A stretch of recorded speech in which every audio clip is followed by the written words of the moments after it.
ওনার একটাই প্রশ্ন যে আমি মার খেলাম কিন্তু আমাদের নামে কেস হলো, কিন্তু ওনারা যখন থানাতে গেলেন তখন ওনাদের কমপ্লেন নিলেন না।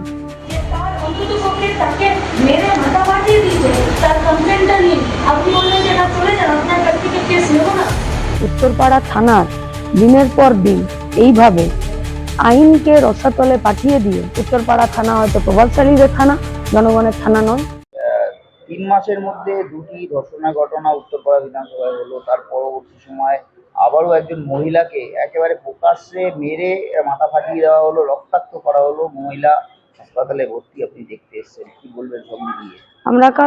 আমরা কালকে খবর পেয়েছিলাম, আজকে আমাদের প্রচার ছিল, প্রচারের পর এসে আমরা তার সঙ্গে কথা বলে যেটা জানতে পেরেছি, ওনার দাবি হচ্ছে যে ওনার কাগজপত্র, বাড়ি, এই সব কিছুটা ঠিকঠাক। উনি কোর্ট কেসও করেছিলেন, সেই কেসের পর উনি থানাকে জানিয়েওছিলেন যে রায় আমার বাড়ি আমাকে ফেরত দেওয়ার কথা, মানে আমার বাড়িতে আমি থাকতে পারি। আর যিনি প্রমোটার, যিনি বাড়িটা বলছেন যে না তা থাকার অধিকার নেই, তিনি বলছেন যে এই বাড়িটা তাকে তিনি দিয়ে দিয়েছেন আবাসন বা যাই হোক কিছু একটা বানানো বা কিছুর জন্য। তার থেকেই মারামারি, এবং সেখান থেকে এখন তিনি গুরুতরভাবে আহত। উত্তরপাড়া স্টেট জেনারেল হসপিটালে তিনি এখন অ্যাডমিট রয়েছেন। ওনার একটাই প্রশ্ন যে আমি মার খেলাম কিন্তু আমাদের নামে কেস হলো, উনি জানতে পেরেছেন, অথচ ওনারা যখন থানাতে গেলেন তখন ওনাদের কমপ্লেন নিলেন না। উত্তরপাড়া থানার দিনের পর দিন এইভাবে আইনকে রসাতলে পাঠিয়ে দিয়ে মানুষের পাশে না থাকার একটার পর একটা উদাহরণ সাথে আসছে। সামনে ইলেকশন, শুধু ইলেকশন না, ওটা উত্তরপাড়ার মানুষ পুলিশের উপরে ভরসা রাখতে পারছেন না। আমরা আপনাদের মাধ্যমে পুলিশকে এবং গোটা উত্তরপাড়ার মানুষের কাছে এই প্রশ্ন করতে চাইছি, যে কোনো কাণ্ড ঘটতে পারে, যে কোনো জিনিস হতে পারে, যে কোনো নিয়ম কানুন জমি জমার কেস হতে পারে। মারপিট হলে পুলিশ, যিনি মার খেলেন, তার একটা কমপ্লেন নেবেন না? তাহলে তো গোটা রাজ্যের সঙ্গে উত্তরপাড়ার তো কোনো তফাৎই নেই। অথচ উত্তরপাড়াকে আমরা নবজাগরণের একটি শহর, একটি জায়গা বলে জানি। সেখানকার পুলিশ যদি এতটা দায়িত্ব জ্ঞানহীন ভাবে এবং আইনকে বাদ দিয়ে কাজ করেন, তখন আমাদেরকে যারা অবহেলিত, যাদের অভিযোগ নিচ্ছে না, তাদের পাশে থেকে আমাদেরকে পুলিশের সঙ্গে সেই কথা বলতেই হবে। নির্দিষ্ট প্রমোটারকে একাধিক শাসক দলের নেতাদের সাথে দেখা যায় এবং তিনি প্রভাবশালী বলেই কি কমপ্লেন নেওয়া হচ্ছে না? আমি জানি না ব্যক্তিগতভাবে, তবে আপনি যখন বলছেন যে বিভিন্ন শাসক দলের নেতাদের সাথে দেখা যায়, ফলে তো গোটা পশ্চিমবঙ্গের সঙ্গে এইটাই একসঙ্গে নেবে না?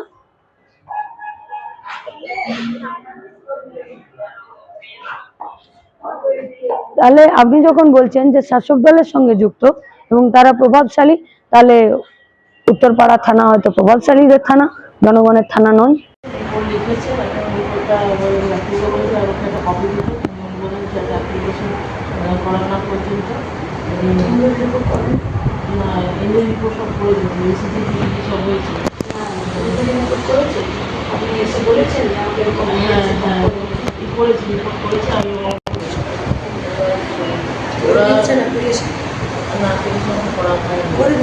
লিখে দিন যে আমাকে আপনি যে দেখেছেন, যে অনুষ্ঠায় পেয়েছেন, আমাকে এক্ষুনি আমার রিপোর্টটা দিন। আপনি আমাকে কোন অনুষ্ঠায় পেয়েছেন, এক্ষুনি 2 লাইন লিখে দিন। আর আরেকটা কথা হচ্ছে, যারা মেরেছে আমাকে, আমার কাছে পুরো ভিডিও আছে, পুরো টোটাল ভিডিও আছে। আমার হাজবেন্ডকেও মেরেছে, আমাকেও মেরেছে, মেরে আমার বাড়ি এখানে, বাড়িতে আমার ঢুকতে গেছিলাম, বাড়িতে পুরো ল্যান্ড মাফিয়াটা। আমি শুনলাম আপনাদের 30,000 টাকা দিয়েছিল, 20,000 টাকা দিয়েছিল, সেটা রিটার্ন করা রসিদ আছে। আমাকে দেখা হয়ে গেছে, টাকাটা আপনার কাছে আছে?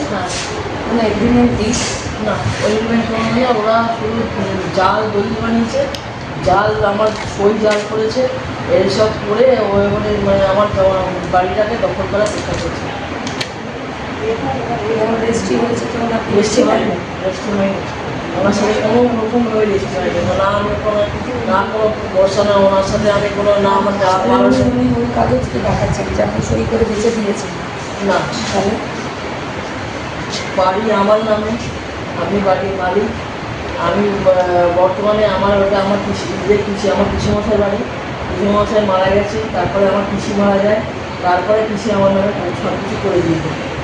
তারপরে আমি ওখানে ওখানে ছোট্ট থেকে আমি মানুষ হয়েছি, বড় হয়েছি, ওখান থেকে আমার বিয়ে খাওয়া বিবাহ সব কিছু আমার অন্নপ্রাশন সব আমার এই বাড়িতে। এখানে সিসি ক্যামেরাতে তার ফুটেজ দেখাচ্ছে। আপনারা যাতে তার বাড়িতে খবর দিলেন না, ওকে পাঠালেন না, তাকে আপনারা ছেড়ে দিলেন। সেই বয়স্ক ভদ্রলোককে এখনো খুঁজে পাওয়া যাচ্ছে না, তারা হেভিয়াস পারপাস করে আছে। আপনারা এখনো পর্যন্ত তাকে ক্ষতি আনানোর কোনো ব্যবস্থা করলেন না। উত্তরপাড়া থানারা কিসের জন্য আছে? কেন কথা বলবো? তাহলে সব কাজ আইসি করুন, আইসি বসে থাকুন টেবিল অফিসে। দুটো রেড কেসে তাই হলো, বয়স্ক ভদ্রলোকটা হারিয়ে গেল, আপনারা হোমে কেন পাঠালেন না ওকে?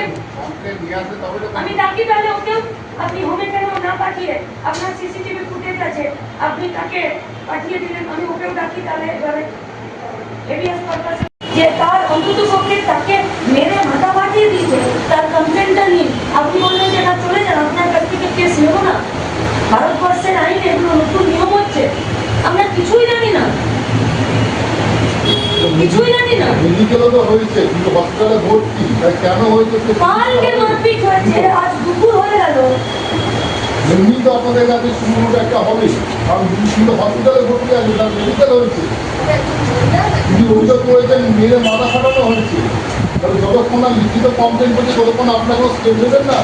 এটা আমরা দোষী নির্দোষের কথা একবার বলছি না, আমরা শুধু বলছি এর আগে দুটো মেয়ে রেপ হলো, একজন বয়স্ক মানুষকে আপনারা হোমে না পাঠিয়ে মানুষটিকে নিরুপেশ করার ব্যবস্থা করে দিলেন, আর এবারে আরো একটি মেয়ে মহিলা মার দিলেন।